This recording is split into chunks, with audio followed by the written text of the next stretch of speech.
Channel में आप सबका स्वागत है। मैं हूं दीपक कुमार रथ। मित्रों, आज मैं आपके सामने एक बड़ा बहुत ही महत्वपूर्ण विषय पर चर्चा करने आया हूं।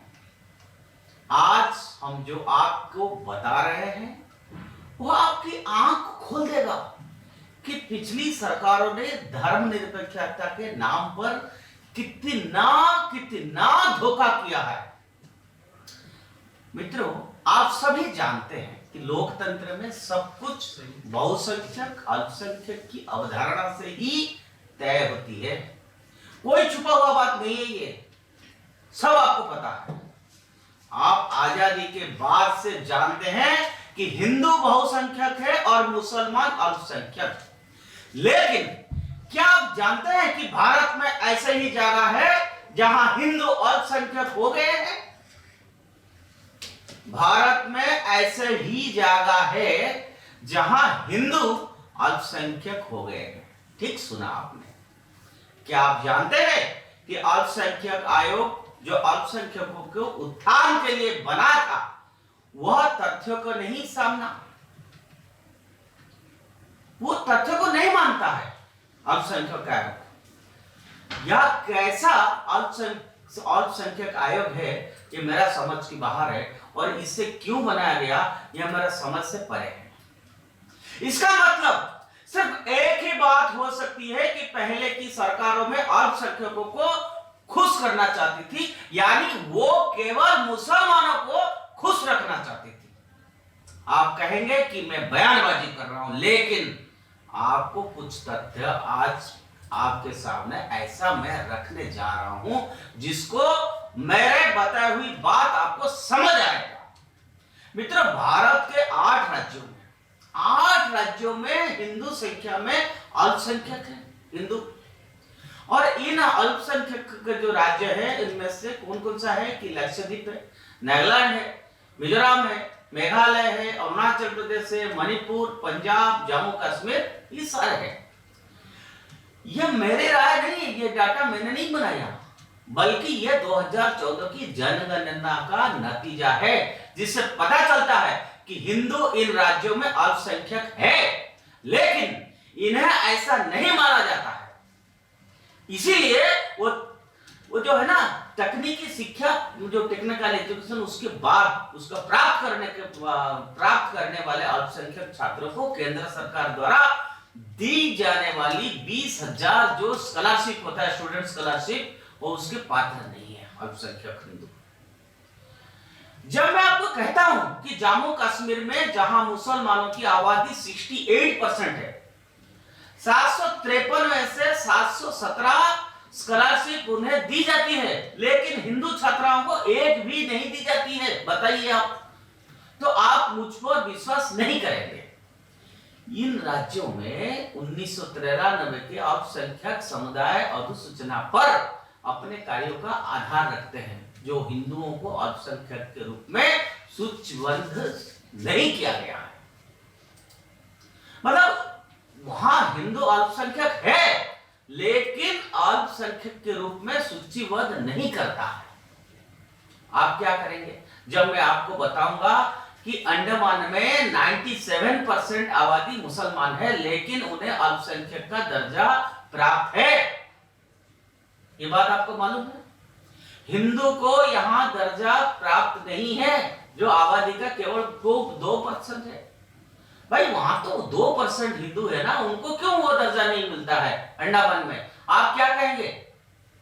जब मैं आपके सामने बता रहा हूं आज कि भारत में 700 जिले में से 200 मुसलमान बहुसंख्यक जिला है, मैं फिर से रिपीट कर रहा हूं कि 700 जिले में से 200 मुस्लिम बहुल जिला है, मुस्लिम बहुसंख्यक जिले हैं, लेकिन वो वहां अल्पसंख्यक है। आपको याद होगा कि पंजाब में मालेरकोटला को कांग्रेस सरकार द्वारा भारत का पूर्ण मुस्लिम बहुल जिला घोषित किए जाने के बाद जश्न मनाया गया था। लेकिन हम अपने आप को सेकुलर डेमोक्रेटिक कंट्री कहते हैं।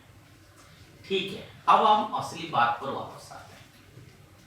मित्रों, विशेष रूप से अरुणाचल प्रदेश, आसाम, गोवा, जम्मू कश्मीर केरल, लक्षद्वीप, मणिपुर, मेघालय, मिजोरम, नागालैंड, पंजाब, तमिलनाडु, उत्तर प्रदेश और पश्चिम बंगाल में धार्मिक और भाषाई अल्पसंख्यकों के लिए प्रधानमंत्री का 15 सूत्रीय कार्यक्रम या योजना है, जिसका समुचित उपयोग नहीं हो रहा है।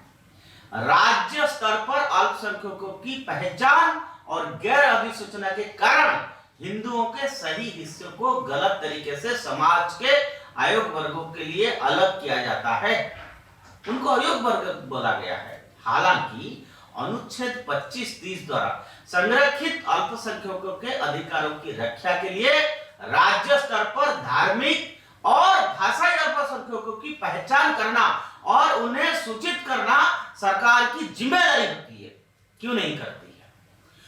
और भी बता दूं मैं, 1992 के राष्ट्रीय अल्पसंख्यक आयोग अधिनियम ने केंद्र सरकार को अल्पसंख्यक समुदाय अधिसूचना जारी करने के लिए अधिकृत किया। हालांकि अल्पसंख्यक शब्द को इस अधिनियम में परिभाषित नहीं किया गया है और धारा 2C में कहा गया है कि केंद्र सरकार उन लोगों को सूचित करेगी जो अल्पसंख्यक है। नतीजतन हिंदुओं को अल्पसंख्यक के रूप में नामित नहीं किया गया था, लेकिन मुस्लिम, सिख, बौद्ध, पारसी और ईसाई नामित किया गया और यह राष्ट्रीय स्तर पर किया गया था। और ऐसा क्यों हुआ भाई? अनुच्छेद 29 और 30 में अल्पसंख्यक शब्द संविधान में केवल 2 बार प्रकट होता है, फिर भी ना तो कोई परिभाषा दी गई और ना ही ऐसा करने का कोई प्रयास किया गया। संघीय सरकार को यह तय करने का अधिकार दिया गया था कि अल्पसंख्यक के रूप में क्या योग्यता है और उन्होंने इस बात की परवाह किए बिना भारत में 5 धार्मिक अल्पसंख्यकों की खोज की कुछ राज्यों में बहुमत में है। और संयुक्त राष्ट्र की परिभाषा के अनुसार कोई भी समूह या समुदाय जो सामाजिक, राजनीतिक, आर्थिक रूप से गैर प्रमुख और जनसंख्या में कम है, वो अल्पसंख्यक है। अब आप सोचिए, हमारे स्वतंत्रता संग्राम के महान नेता जिन्होंने हर बात के लिए संयुक्त राष्ट्र में जाने की आदत थी, उन्हें इस बात की परवाह तक नहीं की कि संयुक्त राष्ट्र क्या कहता है। भले ही इन 8 राज्यों में हिंदू अल्पसंख्यक है, लेकिन उनके वैध अधिकार, जैसा कि अधिसूचना में कहा गया है, मनमाने ढंग से और गलत तरीके से उनसे छीन लिया जाता है, क्योंकि राज्य स्तर पर अल्पसंख्यकों का फैसला नहीं किया जाता है। हमेशा वसुधैव कुटुंबकम में विश्वास रखने वाला यह भारत देश राष्ट्र में डिस्टर्बेंस फैलाने वाले लोगों को खुश रखने के लिए एक तुष्टीकरण की राजनीति राष्ट्र में बदल गया है। यह देश जिसने यहूदियों को, पारसियों और बहुत से दूसरों को आश्रय दिया है, उन्हें हमलावरों से सुरक्षित रखा, मुगलों से लड़ते रहे और फिर अंग्रेजों को अंततः 1947 में बाहर किया। किंतु इस देश पर शासन करने वाला ब्राउन साहब द्वारा इस देश को अराजकता की आग में डाल दिया गया, सिर्फ वोटों के लिए। मित्रों, सिर्फ वोटों के लिए उन्होंने अल्पसंख्यक का एक दिखावा किया और अब समय आया है कि केंद्र सरकार इसे संज्ञान में ले और इस प्रदेश को एक सच्चा धर्मनिरपेक्ष का देश बनाए, तब जाके न्याय मिलेगी। मित्रों, ये बात इतने कोई भाषणबाजी नहीं है, या ये बात मैं कोई किसी पर्टिकुलर कम्युनिटी के लिए नहीं कह रहा हूं, आरोप नहीं लगा रहे हैं, लेकिन जो नियम आज सबके लिए है, वो नियम आज कुछ के लिए क्यों लागू होता है? जैसे उस समय मनमोहन सिंह जी ने कहा था कि इस देश के नेचुरल रिसोर्स के ऊपर मुसलमानों की पहला अधिकार है। ये कहां का न्याय है? अब समय आया है, मैं अपना दर्शकों को बताऊं कि इस बात को आप लोगों को सोचना पड़ेगा। इलेक्शन से पहले आप पूछिए, नेता लोगों को पूछिए, सरकार से पूछिए, भाई ऐसा क्यों है?